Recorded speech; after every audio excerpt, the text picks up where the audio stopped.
አንጸባራቂ የፊት ቆዳ፣ ረጅም፣ ሙሉ፣ ጤነኛ የሆነ ፀጉር፣ ለስላሳ ማራኪ እጅና እግር እንዲኖርሽ ትፈልጊያለሽ? የዚህ ሁሉ ሚስጥር አንድ ተክል ነው፣ ሬት። ዛሬ ራሷን መንከባከብ የምትፈልግ ሴት ሁሉ የግድ ልታውቀው የሚገባትን ተክል እነግርሻለሁ። ሬት ብዙ ያልተነገረለት ውበትን ቆልፎ የያዘ ተክል ነው። ሰላም፣ በዛሬው ቪዲዮ ብዙ ስላልተወራለት አስደናቂ ጥቅሞችን ስለያዘው ሬት እንዲሁም ለፊታችን አንጸባራቂነት፣ ለእግራችን ልስላሴ፣ ለጥፍራችን እንክብካቤ፣ ለፀጉር እድገትና ሌሎችም ልንጠቀመው እንደምንችል እናያለን።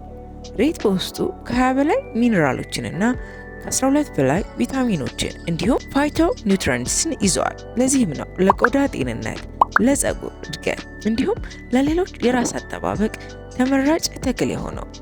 አንደኛ፣ ለፊት ቆዳ መንከባከቢያነት። እንደነገርኳችሁ ሬት በውስጡ ቪታሚኖችንና ሚኒራሎችን ይዟል።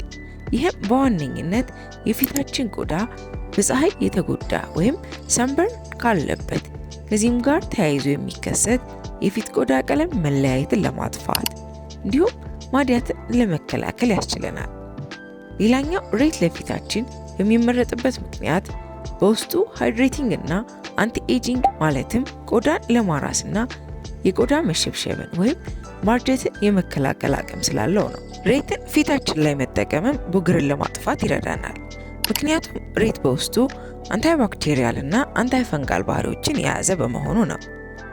ሬትን ፊታችን ላይ እንደ ሞይስቸራይዘር ወይም እንደ ክሊንዘር ልንጠቀመው እንችላለን።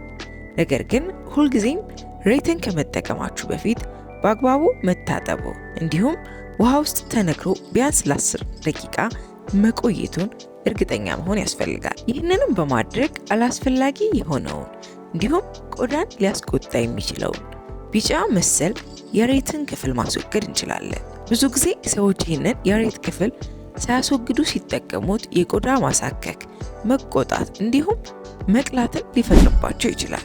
ሬትን ለቡግር ብቻ ሳይሆን ፊት ላይ ለሚፈጠሩ ጥቋቁር የቡግር ጠባሳዎች፣ ዳርክ ስፖት እንዲሁም ሽፍታ መፍትሄ ነው። ከመኝታ በፊት ሬትን ፊታችን ላይ በማድረግ ማሳጅ ማድረግ እንደ ሞይስቸራይዘር ልንጠቀመው የምንችልበት መንገድ ነው። ሌላኛው ሬትን ልንጠቀምበት የምንችለው መንገድ ሬትን የበረዶ ኪዩብ ለማዘጋጀት በመጠቀም ነው። ሬትን በመጠቀም የበረዶ ኪዩብን ማዘጋጀት በተለይም ጠዋት ላይ ፊታችሁ የሚያብጥ የአይን ስር ማበጥና መጥቆር ካለባችሁ ተመራጭ ነው። ሬትን ለሁሉም አይነት የፊት ቆዳ ልትጠቀሙት የምትችሉ ሲሆን ፊታችን ላይ ባክቴሪያዎች ምክንያት የሚፈጠሩ ቡግሮችንና ሌሎችም ችግሮችን ያለምንም የጎንዮሽ ጉዳት ሊያጠፋልን የሚችል ግብአት ነው። ሬት በተለይም ሴንሲቲቭ ተብሎ ለሚጠራው የቆዳ አይነት ተመራጭና ምንም አይነት የፊት ቆዳ መቆጣትን የማይፈጥር ተክል ነው። ሁለተኛ፣ እግር።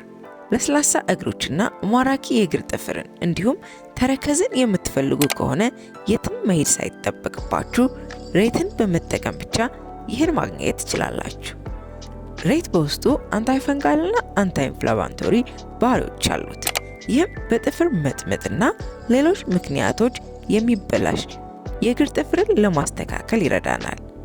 ይህ ሬት በውስጡ የያዛቸው ባህሪዎች የእግር ጥፍርን የሚያበላሹ ፈንገሶችን የማጥፋትና የማዳከም አቅም አለው። ሁልጊዜም ከመኝታ በፊት የእግር ጥፍራችን በሬት ጀል ማሳጅ በማድረግ የእግር ጥፍሮቻችን የተስተካከሉ እንዲሁም ከፈንገስ ነፃ የሆኑ ማድረግ እንችላለን። ሌላኛው የተሰነጣጠቀና የሚደርቅ እግርን ለመንከባከብ ለስላሳ ለማድረግም እንጠቀምበታለን። የሬት ጀልን እንደ ክሬም እግራችን ላይ አዳርሰን መቀባትና በላስቲክ ማሰር፣ ከ30 ደቂቃ ቆይታ በኋላ መፍታት። በተደጋጋሚ ይህን በማድረግ የእግራችሁን ለስላሴ መመለስ ትችላላችሁ። ሬትን የእግር ቆዳ ላይ በመቀባት ለስላሴውን ብቻ ሳይሆን የጠቆረ የእግር ቀለምንም ለማስተካከል ያስችለናል።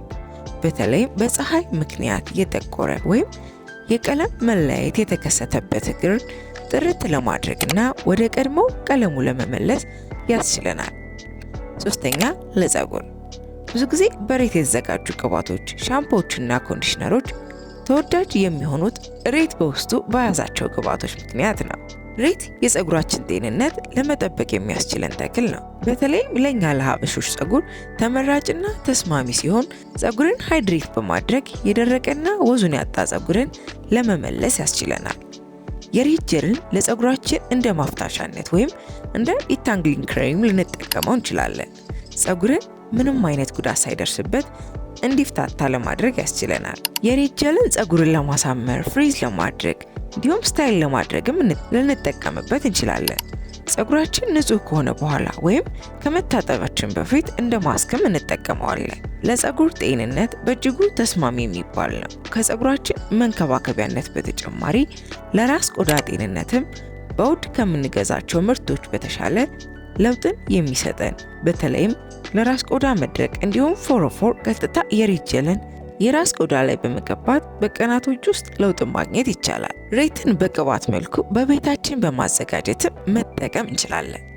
የፀጉር እድገትን ለማፋጠን፣ የተጎዳ ፀጉር ጤንነትን ለመመለስ ይህን ቅባት መጠቀም እንችላለን። የሬት ቅባትን ለማዘጋጀት በቀላሉ አጥበንና ነክረን ያቆየነውን ሬት ማዳረቅ፣ የሬትን ጀሉን ብቻ በማውጣት ወይም ደግሞ እስከ ቅጠሉ ድረስ በመፍጨት ለፀጉራችን የሚስማማን ቅባት ጋር በአንድ ላይ በማዋሃድ በዝቅተኛ እሳት ማብሰል። ለ15 ደቂቃ ካበሰልነው በኋላም እስከሚቀዘቅዝ ቅባቱን ማቆየት። በመቀጠልም ቅባቱን ብቻ በማጥለል ለፀጉራችን ቅባት መቀባት በምንፈልግ ሰዓት ሁሉ ልንጠቀመው እንችላለን። በብዙዎች ዘንድ የተመሰከረለት በቀላሉ የሚዘጋጅ ቅባትም ነው። ሬትን ፀጉራችን ላይ ተቀብተን ብናሳድረው ወይም ሳንታጠብ ብንተው ምንም አይነት የጎንዮሽ ጉዳት የሌለው ተክል ነው። አራተኛ ለእጅ መንከባከቢያነት። ሌላኛ ሬትን የምንጠቀመው እጃችን ለስላሳና ጥርት ያለ ለማድረግ ነው። በተለይም ከሌላው ቆዳችሁ እጃችሁ ተለይቶ የጠቆረ ከሆነ ሬትን በመቀባት የእጃችሁን ቀለም ወደ ነበረበት ለመመለስ ይቻላል። በተመሳሳይ እጃችሁ ለስላሳ እንዲሆን የምትፈልጉ ከሆነ ሬትን ብቻውን ወይም ከባዝሊን ጋር በማዋሃድ እንደ ማለስለሻ ክሬም ከምኝታ በፊት ልትጠቀሙ ትችላላችሁ። ሬት በውስጡ ያሉት ቅባቶች ቆዳን ሃይድሬት በማድረግ ቶሎ እንዳይደርቅና ለስላሴውን ጠብቆ መቆየት እንዲችል ያደርጉልናል። አምስተኛ እንደ ሼቪንግ ክሬምነት። ሌላኛው ብዙዎች የማያውቁት አስደናቂው የሬት ጥቅም እንደ ሼቪንግ ክሬምነት ማገልገል መቻሉ ነው። የፊታችን ፀጉር ለማንሳት እንደ አስፈላጊነቱ ሰውነታችን ላይ ያለ አላስፈላጊ ፀጉርን ለማስወገድ ከፈለግን ሬትን እንደ ሼቪንግ ክሬም ልንጠቀመው እንችላለን። ሼቭ ከማድረጋችን በፊት ቆዳችን ላይ ቀድመን በመቀባት በሼቪንግ ወቅት ኢሪቴት እንዳይሆን ወይም እንዳይቆጣ ማድረግ እንችላለን። በዚህ መንገድ ቆዳችን ከጉዳት መከላከል እንችላለን።